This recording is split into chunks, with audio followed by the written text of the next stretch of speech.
Dear students, today we will deal with some applications of congruence.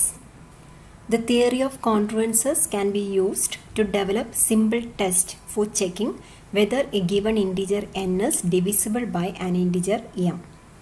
In this section, we will study the conditions under which a given integer is divisible by 10, 5, 2 raised to I, 3, 9 and 11. നമുക്കറിയാം തന്നിരിക്കുന്ന ഒരു integer 10 കൊണ്ട് divide ചെയ്യപ്പെടണമെങ്കിൽ or divisible by 10 ആവണമെങ്കിൽ ആ ഇൻറ്റിജറിൻ്റെ അവസാന digit 0 ആയിരിക്കണം.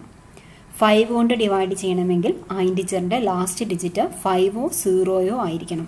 ഈ കാണുന്ന റിസൾട്ട്സ് എല്ലാം തന്നെ നമ്മൾ മാത്തമാറ്റിക്കലി കോൺട്രുവൻസ് ഉപയോഗിച്ചുകൊണ്ട് ആ റിസൾട്ട്സ് പ്രൂവ് ചെയ്യാൻ പോവാണ്. So suppose the integer n equal to 2356 23,576. This integer can be written as 6 into 10 raised to 0 plus 7 into 10 raised to 1 plus 5 into 10 square plus 3 into 10 cube plus 2 into 10 raised to 4. Likewise, given an integer n, let this be the decimal representation of n. nk, nk minus 1, etc. n1, n0. Where n0 is the integer in the digit in the unit place, n1 is the digit in the 10th place, etc. Then we know n equal to nk 10 raised to k plus nk minus 1 10 raised to k minus 1 plus etc. plus n1 into 10 plus n0. Now let us check the divisibility test for 10. Here if n equal to nk, nk minus 1 etc. n1, n0 to the base 10, we may write n as nk 10 raised to k plus etc. plus n1 10 raised to n plus n0. And we know 10 congruent to 0 mod 10. When 10 is divisible by divided by 10, remainder is 0, or 10 minus 0 is a multiple of 0. Since 10 is congruent to 0 mod 10, any power of 10 is also congruent to 0 mod 10. That is 10 raised to k congruent to 0 mod k, 0 mod 10 for any integer k. So we may write here each of the powers of 10 here, 10 raised to k, 10 raised to k minus 1, etc., 10 raised to 1 are all congruent to 0 mod 10. So we may write n is congruent to nk into 0 plus etc. plus n1 into 0 plus n0 mod 10. Or in other words, n is congruent to n0 mod 10. അതായത് n എന്ന integer 10 കൊണ്ട് divide ചെയ്യാൻ പറ്റണമെങ്കിൽ n0 എന്ന integer 10ൻ്റെ ഒരു multiple ആയിരിക്കണം. അതായത് n0നെ 10 കൊണ്ട് divide ചെയ്യാൻ പറ്റണം. പക്ഷേ n0 എന്നതൊരു ഡിജിറ്റ് ആയതുകൊണ്ട് നമ്മുടെ ഈ കാണുന്ന എക്സ്പ്രഷൻ n0 ഒരു ഡിജിറ്റ് ആയതുകൊണ്ട് ഇവിടെ ഈ കാണുന്ന എക്സ്പ്രഷൻ പോസിബിൾ ആവണമെങ്കിൽ n0 0 ആവേണ്ടി വരും. So if m is divisible by 10, then the last digit of the expression of n, decimal representation of n, must be 0. So ഒരു ഇൻറ്റിജർ 10 കൊണ്ട് ഡിവൈഡ് ചെയ്യപ്പെടണമെങ്കിൽ അതിൽ ലാസ്റ്റ് ഡിജിറ്റ് 0 ആയിരിക്കണം.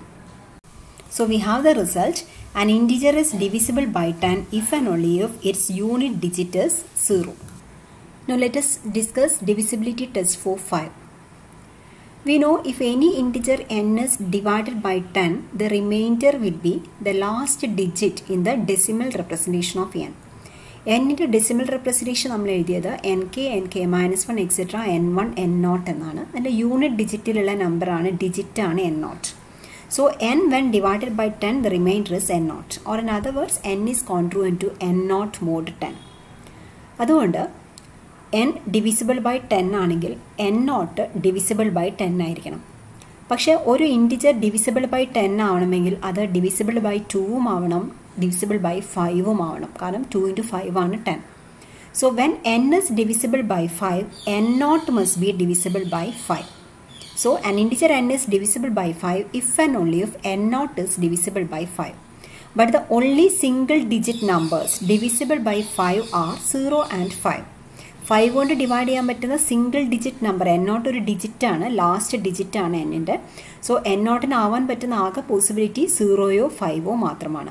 So an integer is divisible by 5 if and only if it ends in a 0 or 5. ഒരു integer അവസാനിക്കുന്നത് 0ലോ 5ലോ ആണെങ്കിൽ അത് 5 കൊണ്ട് divisible ആയിട്ടുള്ള നമ്പർ ആയിരിക്കും. And now we have the divisibility test for 2 raised to I. Suppose the integer n equal to 1231. 1231. ഈ ഇൻറ്റിജറിനെ നമ്മൾ 2 കൊണ്ട് ഡിവൈഡ് ചെയ്താൽ റിമൈൻഡർ ആയിട്ട് ലഭിക്കുക ഈ ലാസ്റ്റ് ഡിജിറ്റായ 1 ആയിരിക്കും. So n is congruent to 1 mod 2. ഇനി ഈ എന്നിനെ ഞാൻ ഈ ഫോമിൽ മാറ്റി എഴുതാണ് 1200 പ്ലസ് 31 എന്ന് എഴുതി. ഇനി നമ്മൾ കോൺട്രൻസ് റിലേഷനിലേക്ക് മാറ്റി എഴുതുമ്പം 1200 എന്നത് 2 സ്ക്വയറിൻ്റെ ഒരു മൾട്ടിപ്പിളാണ്. So here n is congruent to the remainder 31 mod 2 square എന്ന് നമുക്ക് പറയാം. ഇനി നമുക്കിത് റിലേഷൻ വേണമെങ്കിൽ മാറ്റി എഴുതാവുന്നതേ ഉള്ളൂ. n is congruent to 31നെ 4 കൊണ്ട് ഡിവൈഡ് ചെയ്താൽ കിട്ടുന്ന റിമൈൻഡറും നമുക്ക് എഴുതാം. പക്ഷേ ഈ എഴുതിയതിലും തെറ്റില്ല. കാരണം 1200 എന്നത് 4ൻ്റെ ഒരു മൾട്ടിപ്പിൾ ആയതുകൊണ്ട് we may write n is congruent to 31 mod 2 square. Similarly, if we write n as 1000 plus 231 ഈ ഫോമിൽ മാറ്റി എഴുതിയെന്ന് വിചാരിക്കാം. ഇനി 1000 എന്ന് പറയുന്നത് 2 ക്യൂബ് ദാറ്റ് ഈസ് 8ൻ്റെ ഒരു മൾട്ടിപ്പിൾ ആയതുകൊണ്ട് we may write this n is congruent to the remainder 231 mod 2 cube. ഇത്തരത്തിൽ നമ്മൾ പറഞ്ഞു പോവുകയാണെങ്കിൽ ജനറലായിട്ട് പറഞ്ഞാൽ n എന്ന integer nk etcetera n1 n0 to the base 10 ആണ് എന്ന് വിചാരിക്കാം. ഈ കാണുന്ന ഇൻറ്റിജറിനെ 2 കൊണ്ട് ഡിവൈഡ് ചെയ്താൽ റിമൈൻഡർ n0 ആയിരിക്കും. 2 സ്ക്വയർ കൊണ്ട് ഡിവൈഡ് ചെയ്താൽ അതായത് n congruent to n1 n0 mod 2 square എന്ന് നമുക്ക് പറയാം. And n is congruent to n2 n1 n0 mod 2 cube എന്ന് പറയാം. Generally n is congruent to ni-1 ni-2 etcetera n1 n0 mod 2 raised to i എന്ന് നമുക്ക് പറയാം. ഇവിടെ 2 cube ആവുന്ന സമയത്ത് n2ലാണ് സ്റ്റാർട്ട് ചെയ്തത്. 2 സ്ക്വയർ ആകുമ്പോൾ n1ലാണ്. സോ 2 raised to i ആവുന്ന സമയത്ത് ഇവിടെ ni-1 എന്ന് വരും. So the integer n is congruent to ni-1 ni-2 etcetera n1 n0. അതായത് n എന്ന ഇൻറ്റിജറിൻ്റെ ഡെസിമൽ റെപ്രസെൻറ്റേഷനിൽ അവസാനത്തെ i ഡിജിറ്റ്സ് ഏതാണോ ആ ഡിജിറ്റ്സ് ആണ് n-ഉമായിട്ട് കോൺട്രുവൻ്റ് ആയിട്ട് വരുന്നത്.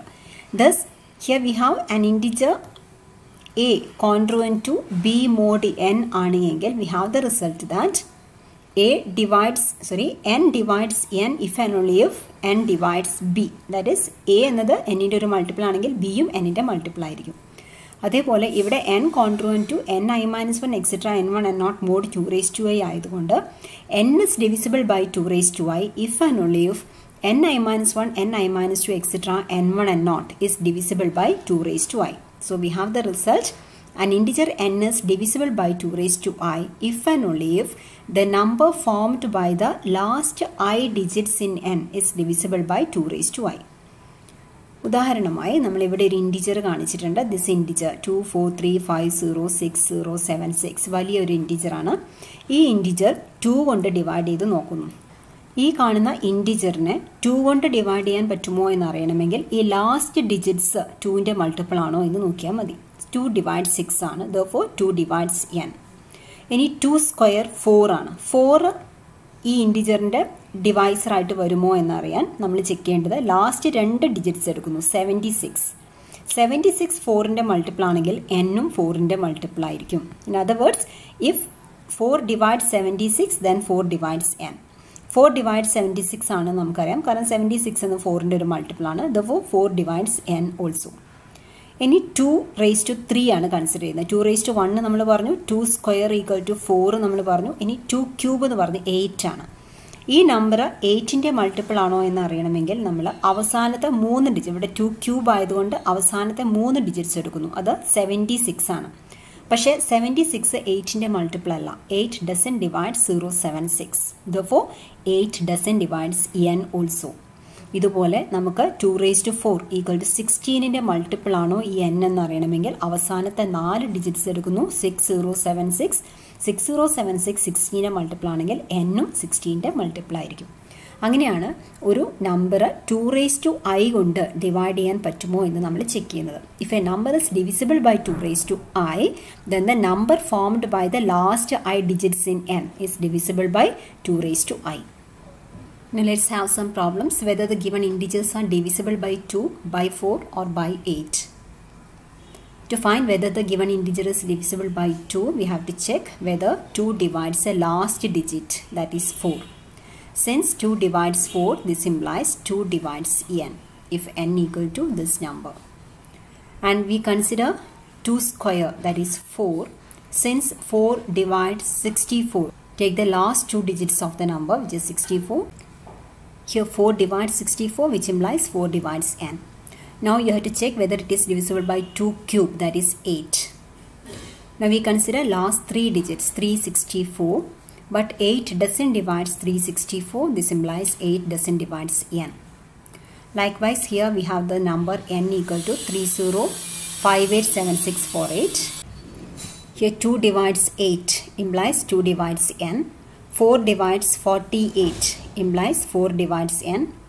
8 divides 648 implies 8 divides n. Now let us discuss the divisibility test for 3 and 9. We know 10 is congruent to 1 mod 3. 10 minus 1 equal to 9, which is a multiple of 3. അതുകൊണ്ട് 10 congruent to 1 mod 3 ആണെന്ന് നമുക്കറിയാം.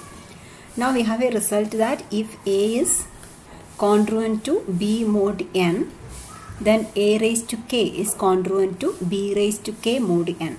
So here we have 10 raised to, in the place of K we have I here, 10 raised to I is congruent to 1 raised to I is 1 itself. So 10 raised to I is congruent to 1 mod 3. അതായത് 10ന്റെ ഏതൊരു പവറും 3 കൊണ്ട് divide ചെയ്താൽ reminder 1 ആയിരിക്കും. ഈ ഒരു result ഉപയോഗിച്ചുകൊണ്ടാണ് നമ്മൾ 3യുടെയും 9ന്റെയും ഡിവിസിബിലിറ്റി ടെസ്റ്റ് ചെയ്യാൻ പോകുന്നത്. n എന്ന ഇൻറ്റിജറിനെ നമുക്ക് ഈ ഫോമിൽ എഴുതാം. This is A decimal representation of n. nk, nk minus 1, etc. n2, n1, 0. That is, n is actually nk into 10 raised to k plus nk minus 1 into 10 raised to k minus 1 plus etc. plus n2 into 10 square plus n1 into 10 raised to 1 plus n naught. But we know 10 to the power any integer is congruent to 1 mod 3. Therefore, we may write this expression, the whole expression is congruent to nk into 1 plus nk minus 1 into 1 plus etc. plus n2 into 1 plus n naught mod 3. That is, n is congruent to nk plus nk minus 1 plus etc. plus n naught mod 3. അതായത് n എന്ന ഒരു ഇൻറ്റിജറിൻ്റെ decimal representation ഇതാണെങ്കിൽ അതിൻ്റെ ഡിജിറ്റ്സിൻ്റെ some എന്താണോ ആ നമ്പറുമായിട്ട് n കോൺട്രുവൻ്റ് ആയിരിക്കും. So if n is divisible by 3, then nk plus nk minus 1 plus etc. plus n1 plus n naught is divisible by 3. So n എന്ന integer 3യുടെ multiple ആണോ എന്ന് അറിയണമെങ്കിൽ നമ്മൾ ആ ഇൻറ്റിജറിലുള്ള ഡിജിറ്റ്സ് എല്ലാം കൂടെ സമ്മ് ചെയ്യുന്നു. ആ സമ്മ് 3യുടെ മൾട്ടിപ്പിൾ ആണോ എന്ന് ചെക്ക് ചെയ്താൽ മതിയാവും. ഇവിടെ 3യുടെ ഡിവിസിബിലിറ്റി ചെക്ക് ചെയ്യാൻ വേണ്ടി നമ്മൾ സ്റ്റാർട്ട് ചെയ്യുന്നത് 10 കോൺട്രുവൻ്റ് ടു 1 mod 3 എന്ന കോൺട്രുവൻസ് ഉപയോഗിച്ചിട്ടാണ്. അതുപോലെ തന്നെ നമുക്കറിയാം 10 is congruent to 1 mod 9 also. കാരണം 10 minus 1 is a multiple of 9. So ഇതേ പ്രൂഫിലൂടെ കടന്നു പോയാൽ നമുക്ക് ഇതേ റിസൾട്ടിൽ തന്നെ എത്തിച്ചേരാൻ പറ്റുന്നു.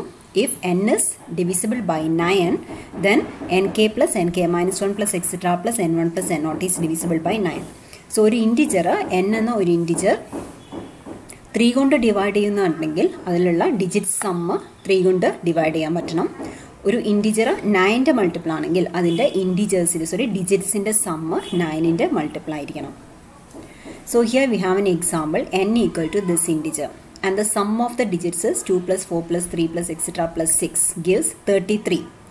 3 divides 33 ആയതുകൊണ്ട് ഈ ഇൻറ്റിജർ 3യുടെ ഒരു മൾട്ടിപ്പിൾ ആണ്. പക്ഷേ 9 doesn't divide 33. So 9 doesn't divide n. n 9ന്റെ ഒരു മൾട്ടിപ്പിൾ അല്ല. Here we have some problems. Which of the following numbers are divisible by 3 and divisible by 9? First problem is 205876. We will find the sum of the digits 2 plus 0 plus 5 plus 8 plus 7 plus 6. It gives 28. And we know 3 doesn't divides 28. And this implies 3 doesn't divides n. n is not divisible by 3. Now 9 doesn't divides 28. And this implies 9 doesn't divides n also. Another example, n equal to 3187623. Sum of the digits equal to 30. Since 3 divides 30, this implies that 3 divides n also. And 9 doesn't divides 30. This implies 9 doesn't divides n. Likewise, we can check whether the given integers are divisible by 3 and divisible by 9. Now let us have the divisibility test for 11. Note that 10 is congruent to minus 1 mod 11. That is, 10 minus minus 1 is 11. 11 is a multiple of 11. Therefore, 10 is congruent to minus 1 mod 11. നമ്മളുടെ property പ്രകാരം 10 raised to I is congruent to -1 raised to I mod 11. ഐയുടെ value മാറുന്നതിനനുസരിച്ച് -1 raised to I എന്നത് +1 അല്ലെങ്കിൽ -1 ആയിരിക്കും. So നമ്മൾ ഐക്ക് 1 ആണ് കൊടുക്കുന്നതെങ്കിൽ 10 is congruent to -1 raised to 1 is -1 mod 11. 10 square ആണെങ്കിൽ ഐക്ക് 2 ആണെങ്കിൽ -1 raised to 2 എന്ന് ലഭിക്കും. അത് +1 ആണ്. So 10 square is congruent to 1 mod 11. 10 cube is congruent to -1 mod 11. ഇത്തരത്തിലാണ് ഇത് കണ്ടിന്യൂ ചെയ്യുന്നത്. ഇനി നമുക്ക് മുമ്പ് ചെയ്ത പോലെ n എന്ന ഇൻറ്റിജറിൻ്റെ ഡെസിമൽ റെപ്രസെൻറ്റേഷൻ കൺസിഡർ ചെയ്യാം. അതിനെ നമുക്ക് ഇങ്ങനെ സ്പ്ലിറ്റ് ചെയ്ത് എഴുതാമെന്ന് നമ്മൾ പറഞ്ഞു. 10ൻ്റെ പവേഴ്സിൻ്റെ സമ്മായിട്ട് നമുക്ക് ഇത്തരത്തിൽ സ്പ്ലിറ്റ് ചെയ്ത് എഴുതാം. ഇനി ഈ കാണുന്ന എക്സ്പ്രഷനിൽ n0 is കോൺട്രുവൻറ്റ് n0 itself. 10 raised to 1 is congruent to -1 mod 11. So 10 raised to 1 പകരം നമ്മളിവിടെ -1 എന്ന് സബ്സ്റ്റിറ്റ്യൂട്ട് ചെയ്തു. So it is -n1. 10 square is congruent to +1. So this term becomes 1 into n2, that is n2, etc. 10 raised to k is congruent to -1 raised to k. So -1 raised to k into nk. So this whole expression is congruent to -1 raised to k nk plus etc. plus n2 minus n1 plus n0 mod 11. So if n is divisible by 11, then this expression is divisible by 11. എന്താണ് ഈ എക്സ്പ്രഷൻ്റെ പ്രത്യേകത? നമുക്കൊരു integer തന്നിരുന്നാൽ ആ ഇൻറ്റിജറിലെ ഡിജിറ്റ്സിലുള്ള odd പൊസിഷൻസിലുള്ള sum നമ്മൾ കാണുന്നു. Odd positions പറഞ്ഞാൽ ഉദ്ദേശിക്കുന്നത് n0, n2, etcetera, n4, etcetera. അതാണ് ഓഡ് പൊസിഷൻസ് എന്ന് ഉദ്ദേശിച്ചത്. മൈനസ് ആ സമ്മിൽ നിന്ന് ഈവൻ പൊസിഷൻസിലുള്ള ഡിജിറ്റ്സിൻ്റെ സമ്മ് മൈനസ് ചെയ്യുന്നു. മൈനസ് ചെയ്യേണ്ട ഡിജിറ്റ്സ് n1, n3, എക്സെട്ര എന്നിവയാണ്. സോ ഈ കാണുന്ന സമ്മ് നമുക്ക് ഇങ്ങനെ എഴുതാം. 11 divides n if and only if n0 plus n2 plus etc. minus of n1 plus n3 plus etc. is divisible by 11. That is, if and only if the sum of digits in the even positions minus that in the odd positions is divisible by 11. നമുക്കൊരു example നോക്കാം. Suppose this is n.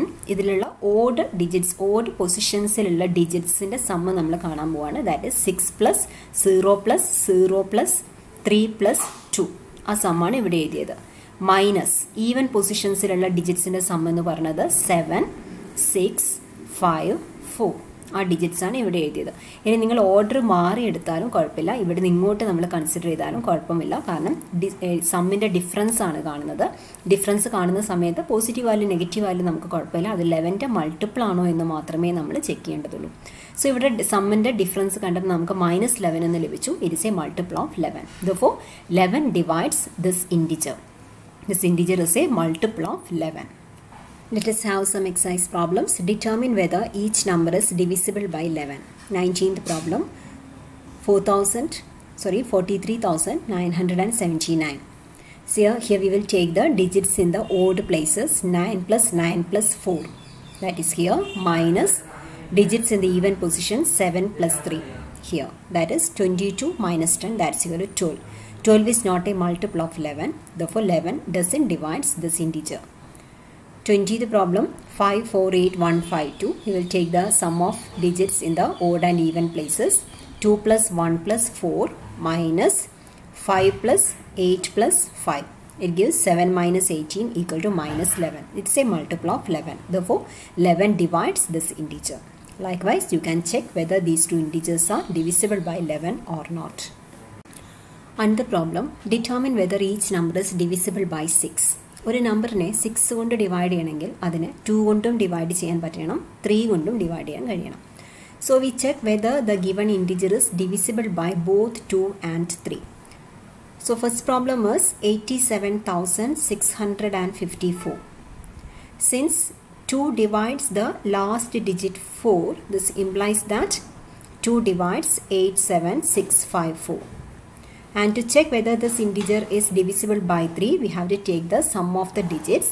Here 8 plus 7 plus 6 plus 5 plus 4 equal to 30. And 3 divides 30. This implies 3 divides 87654. Since both 2 and 3 divides this integer and the GCD of 2 and 3 equal to 1, we may consider the product 6 which divides 87654.